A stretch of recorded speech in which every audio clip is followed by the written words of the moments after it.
When you look across a slate like this one, there are always a few games that immediately jump off the page because of matchups, injury narratives, scheduling disadvantages, or simply the way a team is trending. Some slates feel messy, some feel unpredictable, but every now and then you get one where a handful of situations line up so clearly that the story almost writes itself. And that's exactly what today feels like. A slate loaded with teams on back-to-backs, battered injury reports, padded spreads, questionable rotations, and a few opportunities where the numbers don't match the reality on the floor. So let's dive in and break these matchups down the way we always do here on Beyond the Box Score, starting with a showdown in Cleveland that looks a whole lot more straightforward than it did the last time these two teams met. Now, as always, before we dive deep, it's worth reminding everyone that supporting the channel keeps these daily breakdowns coming. Most people of you watching are actually not subscribed. If you find value in the analysis, if you enjoy the picks, and if you want to help the channel grow toward that 2,000 goal, right now sitting at 1218, hit that subscribe button. It takes 1 second and helps in a huge way. The first game on the slate features Portland traveling into Cleveland, and this is one matchup I'm not overthinking for a second.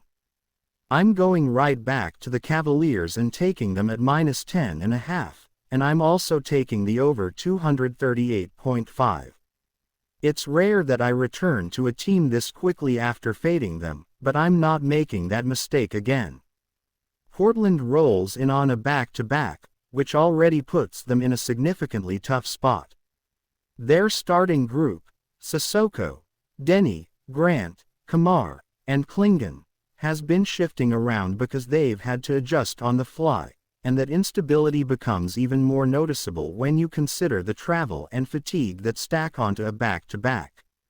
Cleveland, meanwhile, is bringing in Garland, Mitchell, Wade, Hunter, and Mobley as their expected starters, and that group has enough size, discipline, and perimeter shot creation to punish Portland repeatedly.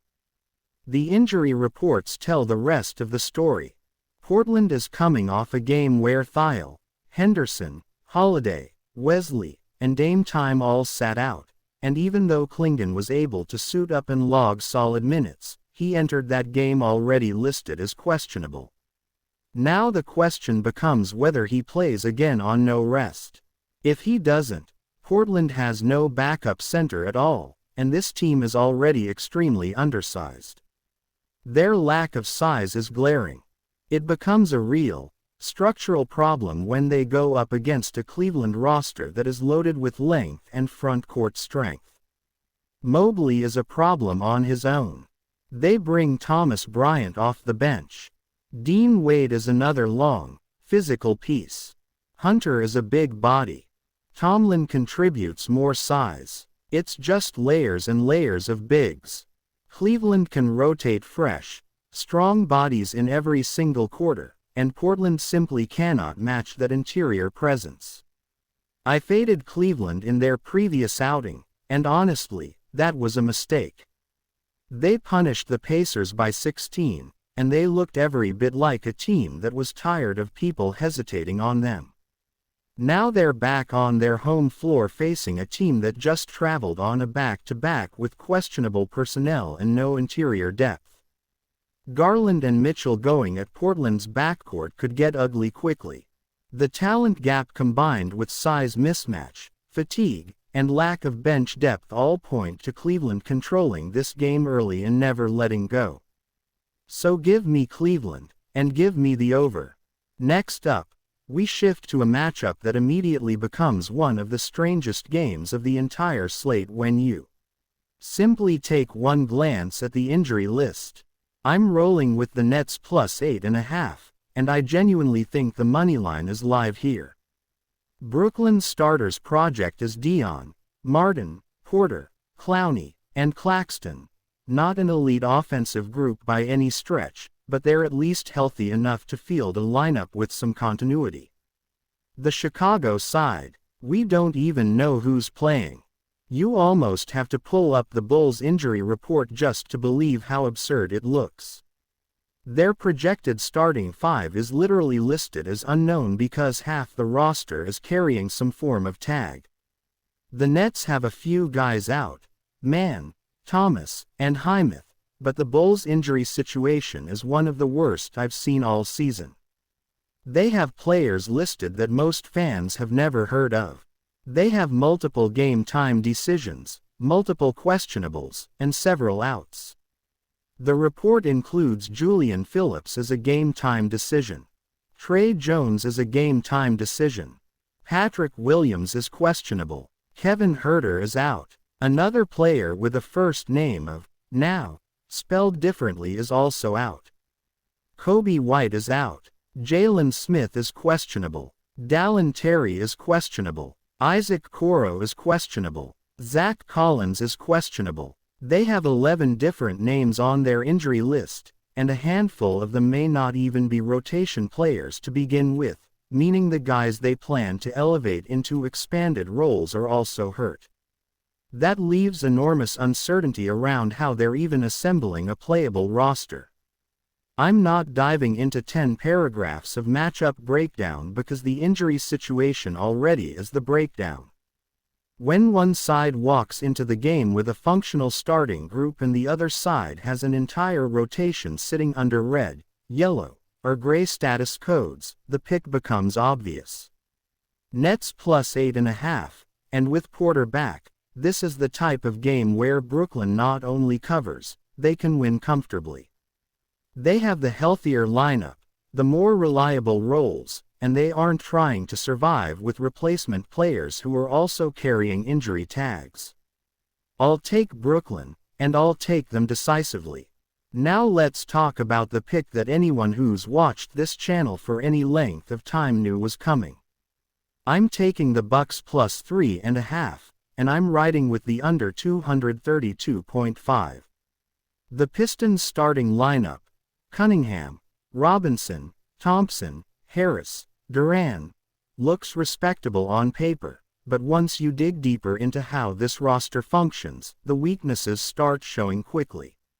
Milwaukee's expected group involves Rollins, Porter, Green, Giannis, and Turner, depending on the final injuries, but even with a few tags next to big names, the Bucks have enough on the floor as long as Giannis plays. The injury updates lean slightly toward Detroit, with Klintman and Sasser out and Duncan Robinson listed as questionable. The Bucks have Prince out and several players including Giannis, Harris, and Porter Jr. carrying Q tags. But I fully expect that Bucks group to suit up. They tend to receive those tags even when they're gearing up to play. Milwaukee has been a frustrating team at times, sitting at 9-13, but with Giannis on the floor, everything changes. He elevates their entire ceiling, and the matchup against Detroit suits him well. The Pistons gave me a perfect reminder of why I don't trust them. The one time this season one decided to back them at home, facing a worn-down team that had just gone through a double overtime back-to-back, Detroit still almost lost outright. They won by just 1 point. This team is two-dimensional at best. If Cade Cunningham or Tobias Harris aren't both producing or combining for roughly 50 points, this team doesn't have a real secondary offensive engine. Duncan Robinson can heat up from deep, but when he's not hitting, he adds nothing. Thompson is strictly a defender. Duran is limited to finishing at the rim. There is no mid-range presence outside of Cade and Harris, and even their frontcourt scoring relies heavily on rhythm post-ups or downhill drives. They are predictable, streaky, and overly dependent on two players. I don't care about the record. Being first in the East means nothing to me when the team profile screams volatility. Every time I've backed them, it has gone the wrong way. I'm not changing my stance. The Bucks may have issues, but with Giannis available, they're the better team. I'll take Milwaukee plus 3.5, and I'll take the under as protection in case Giannis unexpectedly sits. If he doesn't play, the scoring drops dramatically, and the under becomes even more valuable. The last game before the player prop is a fascinating matchup between the Heat and the Mavericks. I'm taking Dallas plus 4.5. This feels like the moment when Dallas starts heating up again. Anthony Davis is back in the rotation, and Cooper Flagg has been finding his rhythm and expanding his impact.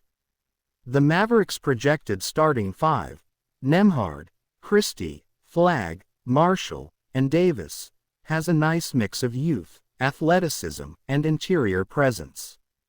The Heat's projected five, Mitchell, Hero, Powell, Wiggins, Bam, offers plenty of offensive pop, but the deeper issues show up when you look at the availability chart. Miami is dealing with a decent list of injuries. Scary Terry is ruled out. Powell, Johnson, and Larson are questionable, and that matters because one of those players provides offensive creation while the other two are important bench contributors.